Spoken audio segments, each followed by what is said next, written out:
It is the Liberty Podcast here on this 10th day of November 2023. We are observing Veterans Day today across the fruited plain. And of course, tomorrow there will also be traditional 11 November observances, including the parade in Southern Pines at 10 a.m. There will also be a gathering at the Moore County Veterans Memorial Park in Carthage at noon. And as part of that ceremony, I would encourage any of you who are able to stop by to attend. We will be observing the installation of a plaque honoring a veteran who passed away last year at quite a young age, only in his 40s, Matthew Hintz of Whispering Pines, a friend of the Moore County Republican Party and a friend of mine and a friend of many. And we miss him, but we honor him, and we will continue to do so by remembering his spirit and his unwillingness to yield in the face of hypocrisy and tyranny. And we also keep his children and his widow in our prayers always. The Liberty Podcast is a new product, a new chapter, but boy, there's so much to talk about, so I think we better get going. I would be remiss if I did not point out that right behind me is a beautiful new product which I have procured from Metal Arts of Wisconsin. This is a beautiful flag made of polished natural wood and beautifully crafted metallic inserts. This thing is spectacular, and they have a full array of products. This is literally a father and son operation that started, in typical great American success story fashion in a basement in Wisconsin. Ultimately, this gentleman who was, a middle-class guy who got up every day and went to work has grown this business so dramatically and so successfully that he has left his job to run it full time. And when I read about it, I went right to their website, Metal Art of Wisconsin, and I found this beautiful flag right there. And I can't wait to get that on a wall, although I kind of like it where it is too. So we'll see. Maybe I'll have to get another one. So we have all of the very patriotic feelings in the air this Veterans Day, and it sure is nice locally to see all those local campaign signs replaced on the thoroughfares by a beautiful procession of American flags, including on Midland Road, leading out of Pinehurst. Always heartwarming to see that. But of course, we live in a time where it's very easy to merely focus on the symbolism of what it is to be an American, but to perhaps avoid the substance. And especially in this age of ongoing and escalating Trump derangement syndrome, we find increasingly Americans who aren't interested in the substance of a strong nation, but merely in the idea, in the ideals, in the the ritual that we carry out, whether it's Veterans Day or whether it's Independence Day or other times of the year when we pause, including Election Day, to celebrate our freedoms and our liberties. But let us not kid ourselves that those freedoms and liberties are under assault, and look no further than across the world to the Middle East, to Israel. We must awaken to the fact that this conflict, and that this isn't coming from me, this is coming from people who have been studying these conflicts for their lifetimes. This conflict does not pit merely Israeli Jews against Muslim Brotherhood terrorists known as Hamas on a small parcel of land far, far away from the shores of the United States. This is the first volley, the shot across the bow in the challenge to our American way of life from the nation of Iran, the world's largest underwriter of terror activities, both the Muslim Brotherhood as manifested through Hamas and also Hezbollah, which has not joined the activities, the violence in the Middle East, but surely is poised to do so at a moment's notice. Meanwhile, as we celebrate our freedoms, we also must step back and recognize that we have raised a generation of young people who are wired in their DNA to assume that they have been raised in an oppressive, systemically evil country, the United States of America, the greatest and freest country in the world. And why is this? Well, the education system that has run unchecked now for generations, really, and by virtue of the volume of crazed students who are filling campus auditoriums and public spaces and threatening any who oppose them, as well as young people and young radicals filling the parks and the streets of our major cities, calling on praise for the martyrs and threatening American lawmakers and even the American media, who aren't exactly, on our side most of the time, but threatening any American media outlets that would dare to take up for the Jewish people who have been savaged and brutally savaged by terrorists starting on 7 October, just a little over 1 month ago on a Saturday, as they entered their Sabbath rituals. We are now being told by students across campuses that somehow we are on the wrong side of history because we choose to defend Israel. But we will always defend Israel. We must stand with Israel, even in this darkest hour, because Israel is the first line of defense in a broader war that is coming to us. And we don't know the time and place, but we can only be sure that if we are weak and if we are unprepared, we will be caught in the same way that Israelis were devastated and surprised by attacks on 7 October. You can get into the weeds about why their intelligence system, why our intelligence complex did not foreshadow these attacks, but they happened, and 1,400 plus people, including infants, are no more, innocently living their lives and savagely taken off the face of the earth. And those very same kind of people have been flooding across our southern border for the past several years, unchecked, undeterred, combat ready, and even as we speak, forming cells all across our homeland. You're saying, why are you so grim about the future? Well, there's a good reason for it. Because all signals indicate that we have a compromised sector of our population that is fully supportive of the Palestinian cause. And by the way, just remember, Palestine is a geographic designated area. There are not Palestinian people. It is a location on a map. Never forget that. And also never forget that the residents of this location on a map have willfully voted Hamas-driven politicians into positions of power since 2006. This didn't happen last year, 2 years ago, recently. This has been building with Hamas as a dominant influence in the region for going on nearly 20 years now, 18 years, give or take. It's a reality. And many intelligence experts have been warning about it. But of course, in our universities, those messages don't get through.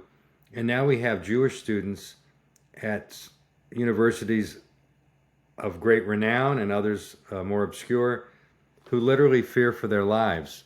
And I was really moved by an op-ed in the Wall Street Journal in the last couple of days. Where are my glasses? There they are. Thank goodness I found them. Nice, huh? Op-ed in the Wall Street Journal by two students from Yale in beautiful New Haven, Connecticut. I won't read the whole piece, but let's just say it has a beginning and an end that's not very satisfactory. These two students, one a sophomore, the other a junior, write in the pages of the Wall Street Journal, when we found out about last Monday's anti-Israel event at Yale entitled Gaza Under Siege, we scrambled to produce flyers offering some context. They detailed Hamas's atrocities, its anti-Jewish charter, its use of Palestinian civilians as human shields. Our classmates awaiting the event weren't interested. They yelled, "Don't take the paper," and tore it up or threw it back at us.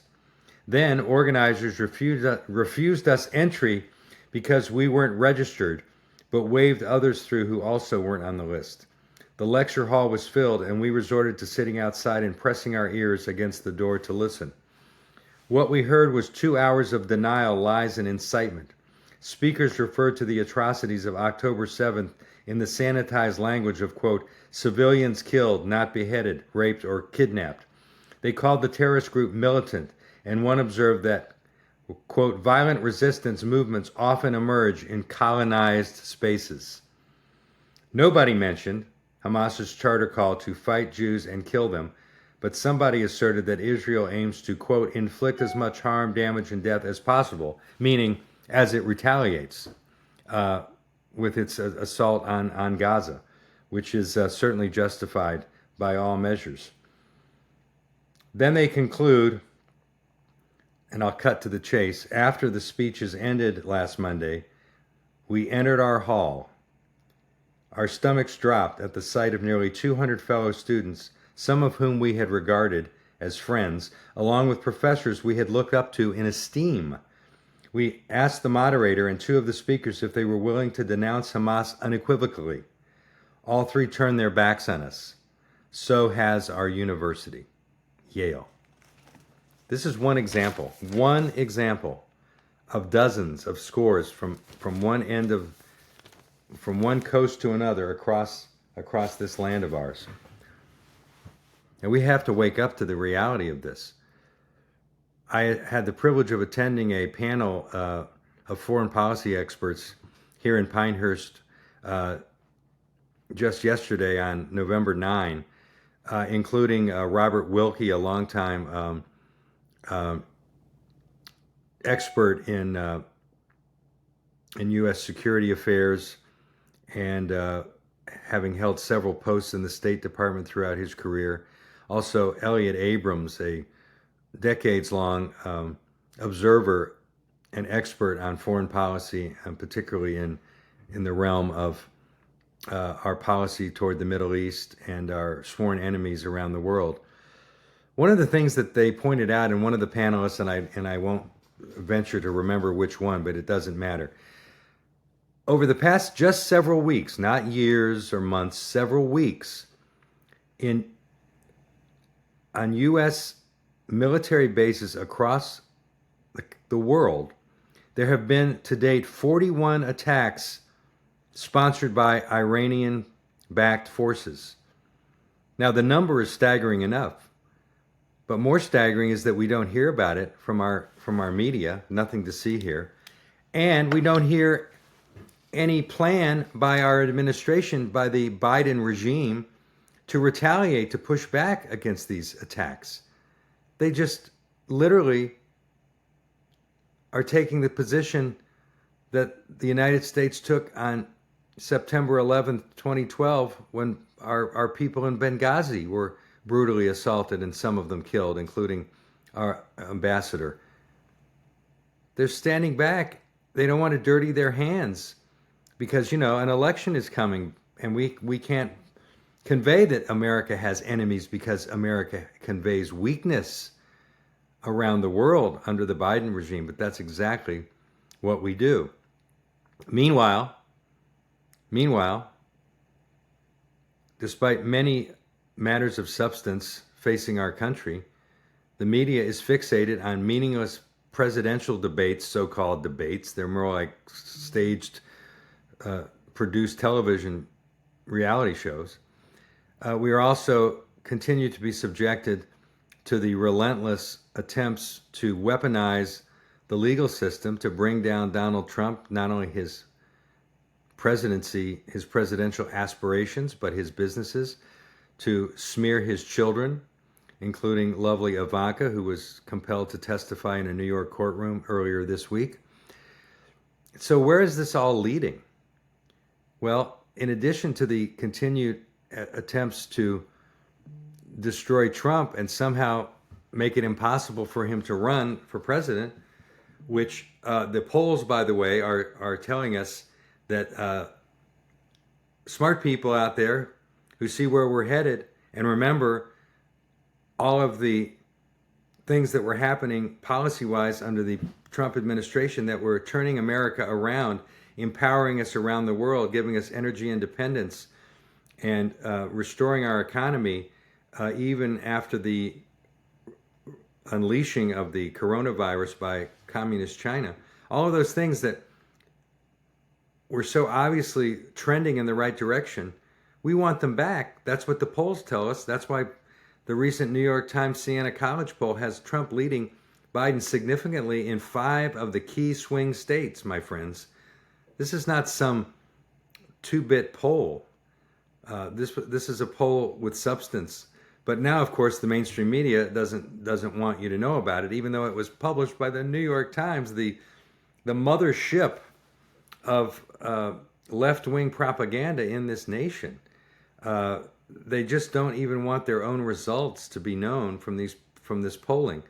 The polling is beginning to overwhelm their narrative, and they don't like it. They do not like it. Meanwhile, as we're watching the terrible events of war on the ground in the Middle East, we've got innocent Americans being hunted down like dogs right here on our own American soil. Another January 6th target in New Jersey, a former National Guardsman being hunted by SWAT teams and paramilitary type squadrons, chasing him through the woods to bring him to justice for what? For showing up on January 6, 2021 at the U.S. Capitol ready to defend our country from the stolen election that has now wreaked untold consequences economically and militarily on our country. And it's very interesting that even amid all of the things that are going on that are so disheartening, that the left is undeterred. They keep ramping it up. You know, now we see that this weaponized FBI that has savaged so many innocent people and sent so many people to prison for years and years for merely walking into the U.S. Capitol. Now we see that they want a beautiful new Taj Mahal headquarters moving from Washington, D.C. over into nearby Maryland to the tune of $300 million. If they say it's $300 million, it'll be $500 million. Brand new headquarters. And guess what? There are 70 Republicans who opposed a bill put forward by the great Matt Gaetz of Florida, the great congressman, to stymie this funding, to send a message to the FBI that you're not on our side, so federal tax dollars are not going to be used to build you a new palace in Maryland where you can expand the scope of your domestic operations, where you can continue to target American citizens because they stand up at school board meetings and they stand up to stop fraud in our elections, and they stand up to stop students from terrorizing our campuses and trying to intimidate Jewish Americans who are now rightfully afraid, in many cases, to walk down the streets of our cities and across our campuses. This is the FBI that is party to this culture of fear that pervades our country in a way that many Americans never imagined could be possible in this country. And it's coming to pass, ladies and gentlemen. And that is disheartening. Meanwhile, the Biden economy, man, it just gets better and better, doesn't it? This week, just a couple of days ago, a report comes out, and they've analyzed our U.S. debt. And you know, it's never been a good idea to print money, right? We know that. And Republicans have been guilty of it at the federal level as much as the Democrats have for quite a number of years now. But, you know, it's one thing when you're printing money with zero to low interest rates. Now that interest rates have spiked, it doesn't just affect your credit card. It doesn't just affect what it costs to take out a loan to buy a home. It doesn't affect the cost of businesses borrowing money to expand and grow their businesses. It doesn't just affect the things that hit us in our everyday lives. Now it is going to set off a tsunami that will potentially leave our own families, our children and their children, as debt slaves for the remainder of their lives as American citizens. Because guess what? Here's the headline. U.S. debt interest payment will surge past $1 trillion annually, worsening concerns about massive borrowing. Well, I don't know that it's worsening those concerns, but it's certainly a wake-up call for where we are. How does this not bankrupt our country? How do we continue this unsustainable path? Well, we do it by making sure that we elect the right people over the next 12 months as we lead toward another crucial election. And yes, we'll call it the most important of our lifetimes because they just keep getting more and more important. I wanted to point out a couple of other things regarding that FBI Taj Mahal. 70 Republicans refused to go along with Matt Gaetz's bill to quash the funding. 70 Republicans. They said, no, let them have their money. How about sending the $300 million to the folks along the southern U.S. border who are desperate to secure that border, who don't have the resources, the manpower, the physical structures, none of the things they need to handle the volume that is continuing now to surge again as the weather improves in that part of the country and the journey becomes less arduous without the intense summer heat. It's just the dinner bell is ringing once again, folks.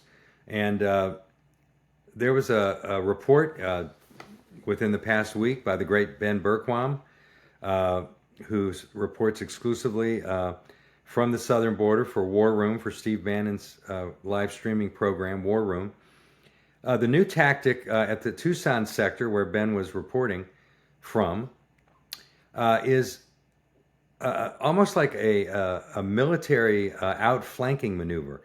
They're now sending 1,400 at a time, give or take, who are turning themselves over to authorities. Now, why would they do that? Well, they know that the authorities are going to have a very hard time sending them back under the current chaotic system.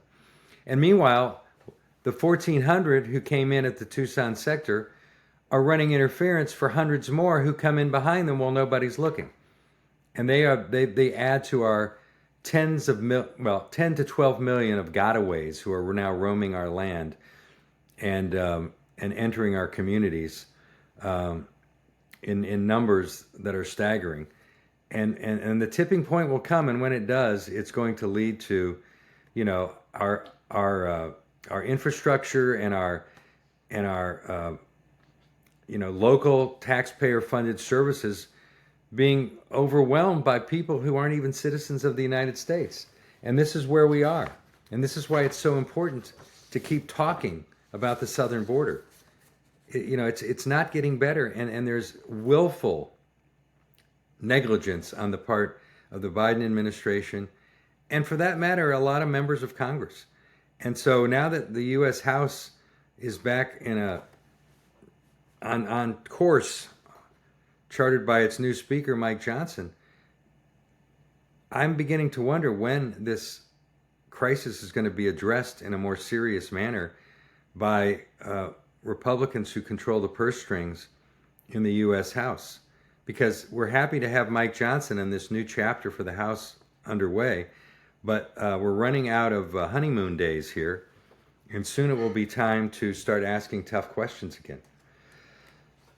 We mentioned the upcoming election season. Let's talk about some elections that have just ended here in Moore County, and then let's also talk about some developments that will impact the 2024 elections. And by the way, excuse me, if you think that feels like it's a long way away, 2024 elections, guess what? Guess when candidates for federal and state races start filing in North Carolina? Next month. Next month. I wrote it down, starting December 4. That's less than a month from now. And they'll file through December 15th. And then the candidate slates will be in place for the primaries, which will come right at us in March of next year. We'll come rolling out of the Christmas season, and we'll have January and February, and then boom, it'll be time for the primaries.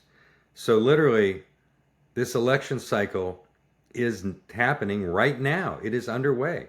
And with that said, we received news earlier this week that U.S. Congressman Richard Hudson, who represents Moore County in the 8th District, will seek re-election. No big surprise there. He's been in now since about, I think, 2013. He is the fourth ranking member of the U.S. House, which has its upsides for him and I think some downsides for his constituents, because he is frequently called upon to spend most of his time raising money for prospective candidates for the coming election cycles. And while that's very important, it would be nice to see him grace Moore County from time to time, other than to come home to get a good night's sleep in his Southern Pines home. Also, just yesterday, that would be the 9th. I don't like to use yesterday and tomorrow because you never know when somebody may be watching. 9th of November, State House Representative Neil Jackson, who ran as a novice just 2 years ago, has announced his reelection. He's representing North Carolina 78, which includes those of us here in Moore County. He has been a diligent and faithful servant as a member of the State House of Representatives, and has stood tall on a lot of important issues for us. Maybe most recently and foremost among them, his collaboration with State Senator Tom McGinnis to shepherd the allocation of $25 million to the Sandhills Community College to build an early high school campus on the Sandhills Community College campus. And that is going to merely elevate the importance of the Sandhills Community College in this community, in this part of the state. And it is going to provide tremendous educational opportunities for young people who want to not just earn a diploma someday, who want to walk away from their educational experience ready to work and earn a living and make a good living. And as we continue to see the importance of vocational education and hands-on education, and as we begin to realize what a joke these four-year schools are as indoctrination petri dishes for young fungible minds, institutions such as Sandhills Community College are ascending in importance with each passing year. And so Neil Jackson was part of this allocation of important funding, and that is just one of the many feathers in his cap that he can reference as he seeks his reelection, which I intend to heartily support. He's a good man. He's a smart man from the world of financial management. He also is an ordained minister, a man of God, a Christian who loves God and country in that order. So that's important. And now we turn, of course, to the federal, the spotlight election, which of course will be for president. And all the polls seem to indicate that Donald Trump is ascending. He's not going anywhere, and the Joe Biden administration continues to mix up a bunch of word salads trying to explain exactly what it is or how it is that they are going to, in any way, shape, or form, put together a viable campaign for re-election. It'll be really fascinating to see what kind of bizarre tactics they'll use this time. I guess it's going to be a lot of talk about abortion. They won't hopefully have a virus lockdown to leverage. So I think there's going to be a lot of talk about abortion and how that makes America safer or restores its economy or its energy independence. I have no idea. And of course, neither do they. So let's wrap up this podcast, this Liberty podcast, just by reminding you that it is Veterans Day. There will be a parade tomorrow at 10 a.m. in Southern Pines. There will be an observance at the Sandhills Veterans Memorial Park in Carthage at noon. Two things you might want to put on your calendar. And then before you know it, we'll be going over to the big Sandhills Memorial Cemetery for the laying of the wreaths in mid-December. That is always a wonderful program, and the more Republican women actively engage in that by giving us the opportunity to buy wreaths to be laid there so that there are no tombstones left without a wreath during this important and solemn occasion. So make sure that you keep that in mind. I believe that's December 17 for the laying of the wreaths. One last thing I'd like to say on my way out the door is that the fabulous Robert Malone, one of the inventors of mRNA technology, which has been abused by the big pharmas to drive obscene profits over the past few years during this COVID vax hysteria that we've been living through. There is now research and evidence that Robert Malone has brought to bear that reveals that they are finding DNA fragment contamination in the mRNA vaxes. Now, what does that mean? That they're not safe and effective? Instead, it means just the opposite. It means that those receiving these boosters have been subjected to a delivery system contaminated by small DNA fragments to all cells of tissues in your body. And that means that there is risk of these fragments integrating into your physical genome, which can target specifically areas like ovarian tissue. This is fraud. And Dr. Malone,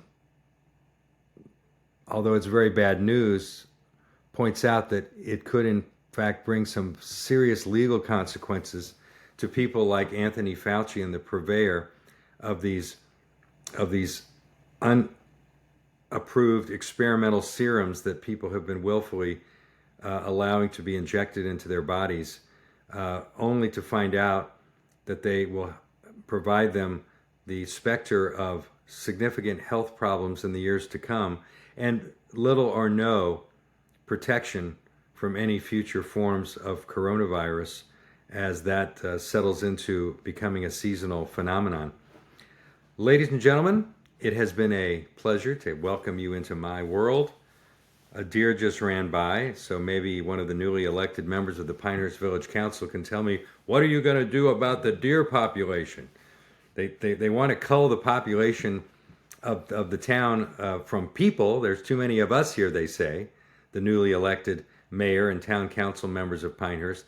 But I guess the deer have a free pass. So look out when you're driving down the streets in your neighborhoods. They're still out there running around like Democrats with their heads yet to be cut off. Ladies and gentlemen, it is once again the Liberty Podcast. We'll be back next week with another memorable, riveting, enlightening episode. Bye bye.